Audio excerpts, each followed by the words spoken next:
Good morning, જય માતાજી. આજે ગેલ ઇન્ડિયા દ્વારા સક્ષમ 2025 ફક્ત જામનગરમાં જ નહીં પરંતુ અલગ અલગ ઘણા રાજ્યોમાં એક સાથે યોજાઈ રહ્યું છે.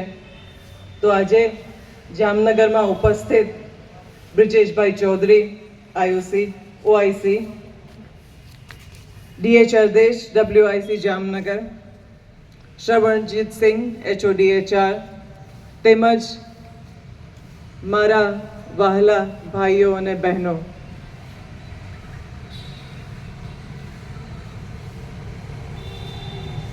આવતીકાલનું યુથ શું ઈચ્છે છે?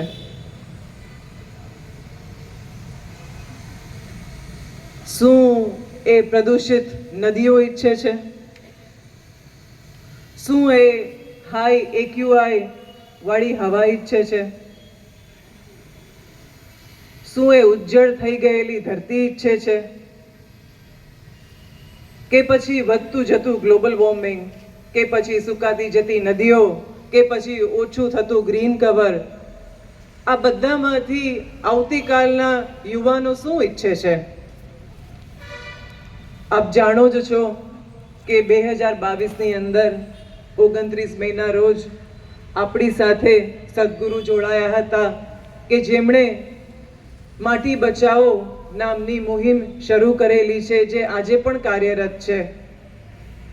મુખ્ય ઉદ્દેશ એનો એ હતો કે 27 દેશોમાં ફરીને અંતે પોતાની જર્ની ભારતમાં જામનગરથી શરૂ કરીને આવતીકાલના યુવાધનને વાકેફ કરાવવા માટેનો હતો કે સતત વધતી જતી સમસ્યાઓ કે જે મારા મતે એનર્જીને રિલેટેડ છે, તો એને આપણે કઈ રીતે એડ્રેસ કરી શકીએ.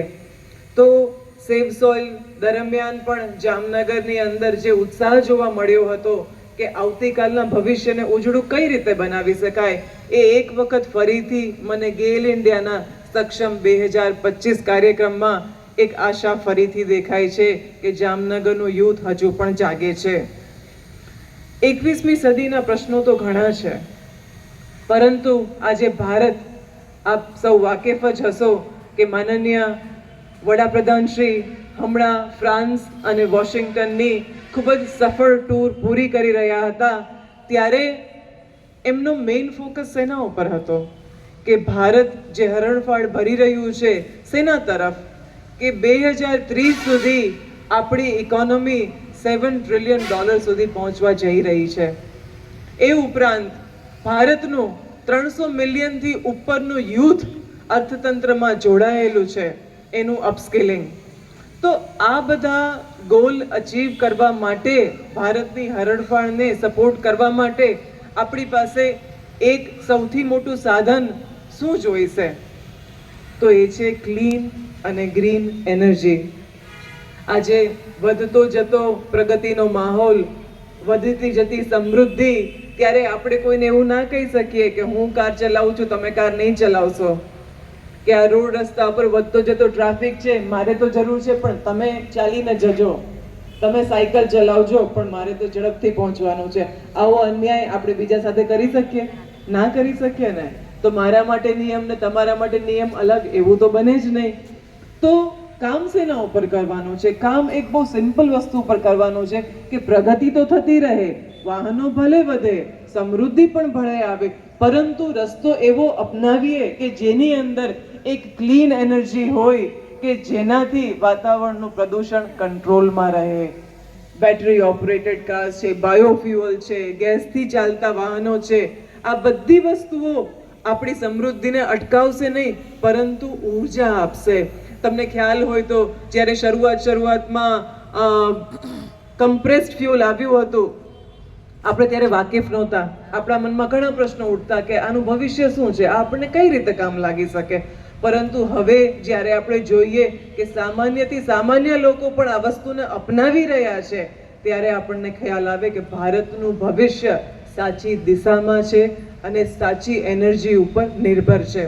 તો આજે ભારત જ્યારે હરણફાળ ભળવા જઈ રહ્યું છે, ત્યારે આપણા સૌની એક કલેક્ટિવ જવાબદારી છે કે આપણે આપણા સમૃદ્ધિને, આપણા ગ્રોથને, આપણા યુવાધનને એજ્યુકેશનના માધ્યમથી, મુહિમના માધ્યમથી, આજે ગેલ ઇન્ડિયા જે વોકેથોન કરી રહ્યું છે એના માધ્યમથી એક અવેરનેસ ક્રિએટ કરીએ.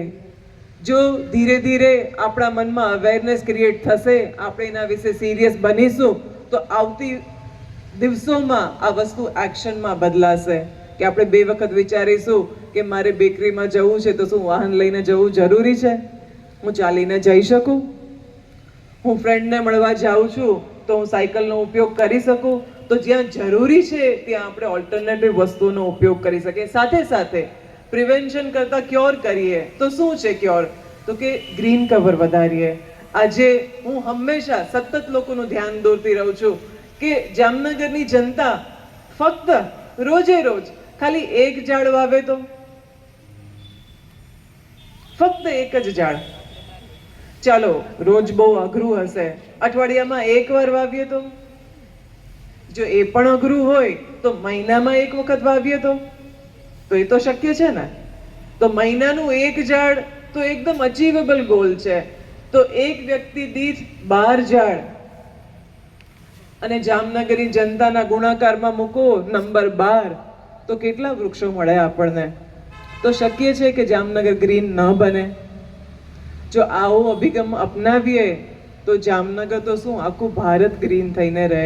તો આજે ગેલ ઇન્ડિયા સક્ષમ દ્વારા આપ જે વોકેથોન પર ચાલવા જઈ રહ્યા છો, હું આપ સૌને ખૂબ ખૂબ શુભેચ્છાઓ આપું છું કે આપણે આજે અવેરનેસ ક્રિએટ કરવાની કોશિશ કરીએ છીએ, એને કોલ ટુ એક્શનમાં કન્વર્ટ કરીએ.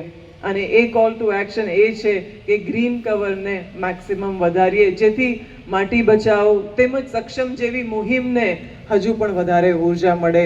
તો એ સાથે અત્રે ઉપસ્થિત ગેલ ઇન્ડિયાના અગ્રણીઓ તેમજ માનનીય મહેમાનોને હું ખૂબ ખૂબ શુભેચ્છાઓ આપું છું કે સક્ષમ જેવા કાર્યક્રમ સતત જામનગરમાં પ્રસ્તુત થાય અને લોકોની અવેરનેસ વધે અને આપણા યુથનું ભવિષ્ય ઉજળું બને. ખૂબ ખૂબ આભાર. જય માતાજી.